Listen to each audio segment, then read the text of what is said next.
এ দুনিয়ার মুসলমান,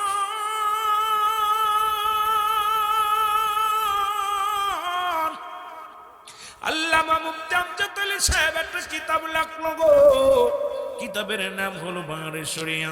এই কিতাবের মধ্যে বর্ণনা করলেন দুনিয়ার মানুষ যখন সাধারণ মৃত্যুবরণ করে, বাবারে ইমানদারের মৃত্যুটা কেমন হয় শুনে নেন আগে। ইমানদারের মৃত্যু হয় আটা গোলায়া খামির বানাইয়া, এই খামিরের মধ্যে যদি একটা চুল পড়ে, এই চুলটা যদি টানতে যেমন বাইর করলে খামিরের ভিতরে থেকে অনাসে বাইর হয়ে আসে, ইমানদারের রুহটা ঠিক কেমনি বাইর হয়। আল্লামা মুফতি মুসলমান শুনে নাও, মুফতি আমজাদ আলী সাহেব কিতাবের মধ্যে লেখল, ওরে মুসলমান, যখন কোন মানুষ সাধারণ মৃত্যুবরণ করে, ৭০টা তাজা উটের গায়ের চামড়া জবাই না করিয়া উল্টো দিকে টান দিয়া লবণের মরিচ লাগা দিলে যতটুক যন্ত্রণা হয়, এর চাইতে ৭০ গুণ যন্ত্রণা হলো একটা সাধারণ মৃত্যু। এখন আমরা মরণকালে পায়খানা করে দিই, প্রস্রাব করে দিই। এরে মুসলমান, কত মানুষের জানাজা পড়াইলাম, কত মানুষের দাফন করাইলাম, কত মানুষের কবরে শোয়া দিলা। এর যে ব্যক্তি মায়ের গোসল করাইছে রে,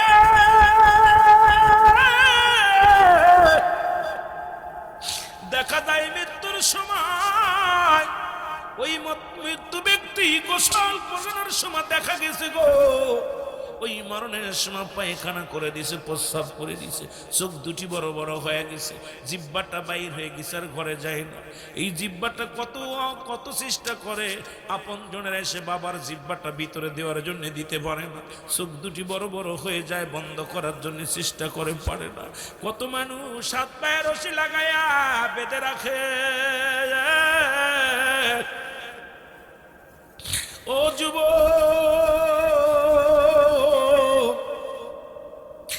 আমার বাবারা, আমার দিলের কান্ডা লাগা শোন, কত মানুষের পা বেঁকা হয়ে যায়, হাতটা বেঁকা হয়ে যায়।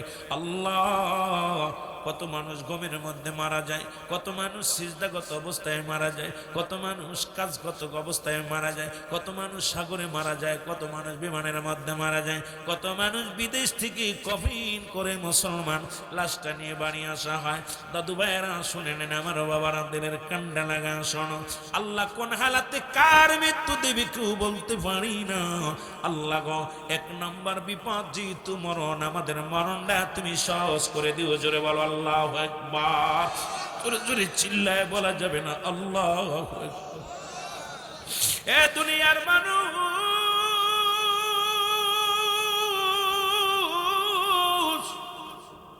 বলতেছিলাম সৃষ্টি জগতের সবার মৃত্যু আছে গো। যেমনি মৃত্যু হলো মা মরিয়ম আলাইহিস সালাম, ও আমার মা বোনেরা ভিতরে আসো গো, অনেক ওয়াজ করা লাগবো, শরিয়াত তরিকত হাকিকতের ওয়াজ অনেক আলোচনা করা লাগবে, মা বোনদেরও কিছু কথা বলা লাগবে, কারণ রাত হয়ে গেছে, বেশি কষ্ট আমি আপনাদেরও দিব না। তবে অল্প সময় অনেক আলোচনা করার জন্য চেষ্টা করব। আল্লাহ যেন গোলামের মুখ দিয়ে বাইর করে দেয়। জোরে জোরে চিল্লায় বলা যাবেন আল্লাহু আকবার। মহব্বতের সঙ্গে বলেন, মদিনা যাইতে পারলাম না, মদিনা না, মদিনা যাইতে পারলাম না, মদিনা। আমি অসহায় তাই এত দূরে রই, বলো অসহায় তাই দূর থেকে সানাই, বলো দূর থেকে সালাম জানাই, মদিনা যাইতে পারলাম না, মদিনা না, মদিনা যাইতে পারলাম না, মদিনা। এ দুনিয়ার মুসলমান,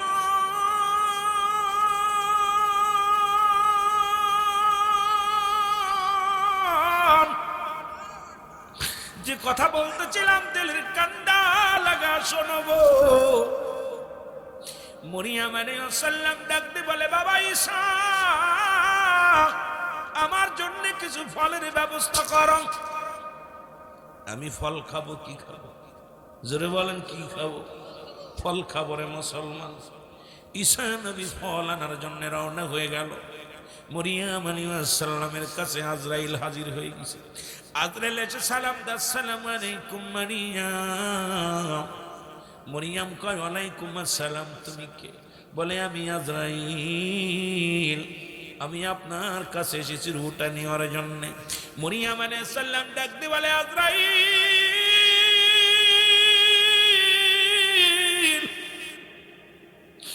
আজরাইল রে, তুমি আমার রুহটা নেওয়ার জন্য আসছো।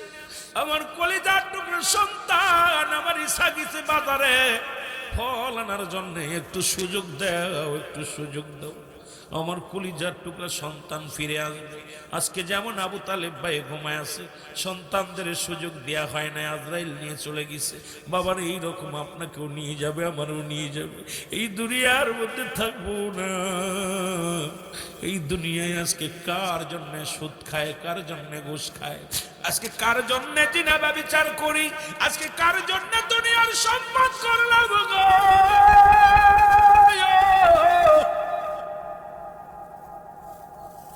কার জন্য সুদ খাইলাম, কার জন্য দুনিয়ার মধ্যে কতই না বাড়ি গাড়ি করলাম, দুনিয়ায় সম্পদের পাহাড় গড়লাম।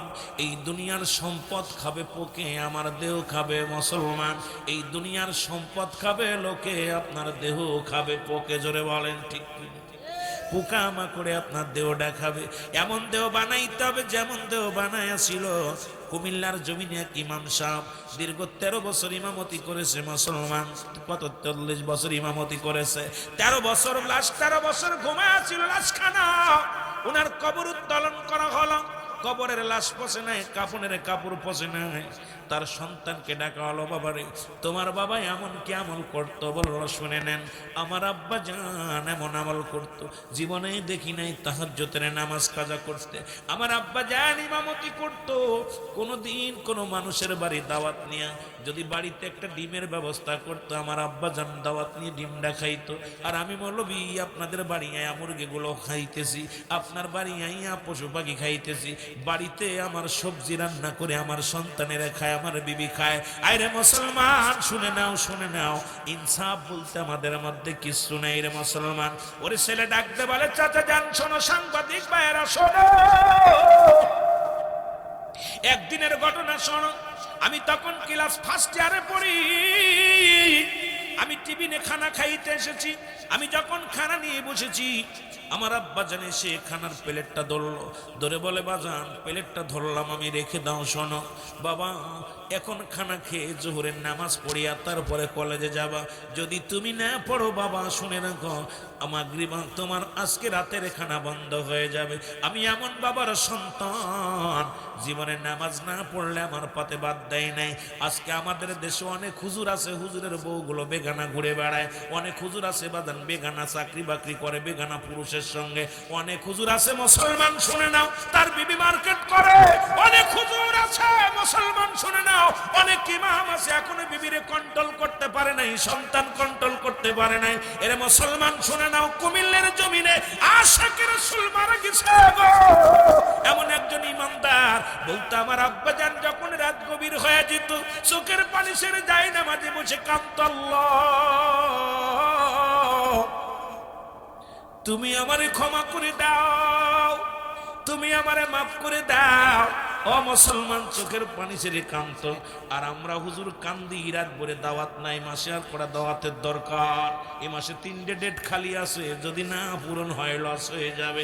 এগুলো বন্ধ করো, কারণ আমার আল্লাহ কয় কুল্লু মান আলাইহা ফান, সব কিছু শেষ করে দিবে কে? এই জোরে বলেন কে? আল্লাহ বলে বান্দা শুইনা নাও গো, এই জমিনটা আমি রাখবো না, আসমান আমি রাখবো না গো। এই পৃথিবীর মধ্যে যা কিছু আছে সব চূর্ণ বিচ্ছিন্ন করে দিব। এই জমিনের পানিগুলো পুড়ে আমি তা তামা কিপসাই বানায় দিব, জমিনের মাটিগুলো পুড়ে আমি তামা বানায় দিব। যেদিন পৃথিবীর মধ্যে কিচ্ছু বলতে কিচ্ছু থাকবে না, থাকবো শুধু আমি আল্লাহ, আমি থাকবো আমার নবীর ভালোবাসা নিয়ে। এই জন্য আশিক রাসূলদের বলি, আল্লাহর গোলামি করো, রাসূলের প্রেম নিয়ে থাকো, দুনিয়ার প্রেম ছেড়ে দাও। আজকে অধিকাংশ মানুষ আমরা দুনিয়া ধরে ফেলেছি। নবী কয় বাল হুয়া খিলাফি, দুনিয়াটা পচা দুর্গন্ধ। মানুষের জন্য মুসলমান শুনে নাও, এটা দুনিয়া মুসলমান শুনে নাও। কুকুর যেমন পচা বড়ি পাইলে খুশি হয়, সে জামানার মানুষগুলো সম্পদ পাইলে খুশি হয়। আমার 2000 বেশি দিবেন, হাদিয়ার সঙ্গে সঙ্গে দাওয়াত বন্ধ, আরেকটাই চলে যাব। আমাকে 5,000 বেশি দিবেন, ইমামতি ছেড়ে অন্য মসজিদে চলে যাব। আমরা ইমান বিক্রি করি মুসলমান। শুনে নাও, কারণ আল্লাহর ভয় রাসূলের প্রেম অন্তরের মধ্যে নাই, মরণের ভয় আমাদের মধ্যে নাই। জোরে বলেন ঠিক কিনা? বাবারা, কার জন্য সুদ খাও, কার জন্য ঘুষ খাও, কার জন্য জিনা ব্যভিচার অন্যায় করো? এইগুলো তুমি কার জন্য করতেছো? পড়ে গেলে দুনিয়ার সম্পদ নিয়ে ছেলে মেয়ে মারামারি করবে, হাঙ্গামা করবে। এ ভাই, তোমার দেহটা পড়ে রয়েছে কবরে, আজকে আবু তালেব শেষ শুয়ে আছে, কি হালাতে আছে কেউ বলতে পারি? জোরে বলেন পারি? এই সম্পদ তবে মনে হয় ভালো অবস্থানে আছে। যদি বলি কেন? সন্তানাদি বাবার জন্য, মাগফিরাতের জন্য, সন্তানাদি তার বাবার জন্য সব 3টে বাবা মা ইন্তেকালের পরে 7টা হক, দুনিয়ায় জীবিত থাকতে 7টা হক, তার দুনিয়া থেকে বিদায়ের পরে 7টা হকের 1 নাম্বার হলো তাদের জন্য মাগফিরাত কামনা করা, তাদের জন্য সব পৌঁছানো, এবং সর্বশেষ 7 নাম্বার হলো তাদের জন্য তাদের কবরটা বেশি বেশি করে জিয়ারত করা। তা আমি আশ্চর্য, তার সন্তানেরা আজকে জিয়ারতের ব্যবস্থা করছে, দোয়ার ব্যবস্থা করছে, মাগফিরাত কামনার ব্যবস্থা করছে। নিশ্চিত সে ভালো কাজ করে গেছে। এই জন্যই সন্তানাদি আল্লাহর জন্য, আল্লাহর কাছে বাবার জন্য মাগফিরাতের দোয়া কামনা করেছে। জোরে বলেন ঠিক কিনা? আরো জোরে বলেন ঠিক কিনা? জীবিত থাকতে 7টা হক, ইন্তেকালের পরে 7টা হক। এই 14টা হক হলো পিতামাতার, সন্তান পিতামাতার প্রতি। পিতামাতার এই হকগুলো আদায় করতে হবে। কিন্তু আমার দেশে এগুলো আদায় করা তো দূরের কথা। আজকে আমরা দেখি পিরাই বাবা সন্তানকে পিটায়, সন্তান বাবাকে পিটায় মারতেছে, সন্তান মাকে পিটায় মারতেছে। কারণ কি? ইনসাফ মতো সন্তানকে লালন পালন করতে পারি নেই। জোরে বলেন ঠিক কিনা? আমার ভাইরা, আমার বন্ধুরা, আমার যে কথা বলতেছিলাম গো, মরিয়ম আলাইহিস সালাম ডাকতে বলে,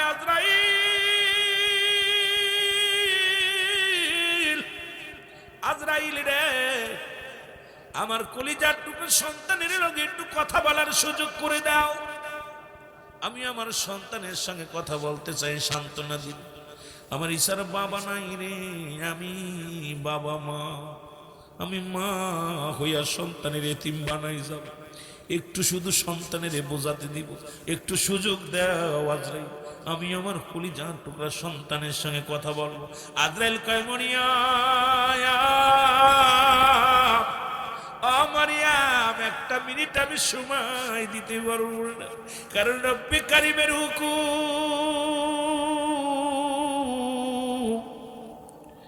আপনাকে বিদায় নিতে হবে। মরিয়ম আলাইহিস সালাম বলে, আজরাইল তাহলে নিয়ে যাওয়ার দেরি করুন। মরিয়ম আলাইহিস সালামের রূহ বাইর হয়ে গেল, দুনিয়া থেকে বিদায় হয়ে গেছে। জোরে বলুন আল্লাহ। আর একটু জোরে বলুন। ঈসা নবী বাড়ি এসে দেখে রে মা জননী ঘুমায় আছে। ঈসা আলাইহিস সালাম ডাক দিয়ে বলে, চিন্তা করে হারে, আমি যখন বাড়ি ফিরতাম, জনম দুঃখিনী মা ঘুমাইলে, মা লাভ দুঠে বলতো, বাবা আইসু। ওরে বাবা, শিয়াব বোঝে বাবার মনোভাব। বাড়িতে গেলে আব্বা যে ডাকা লাগতো না, বাবাই উঠতো। আমি গুনাহগার, বাবা মা দুজনই হাজি মানুষ। আল্লাহর কসম করে বলি, আমার বাবা মারে দুজনকে আমি হজ করে আনছি।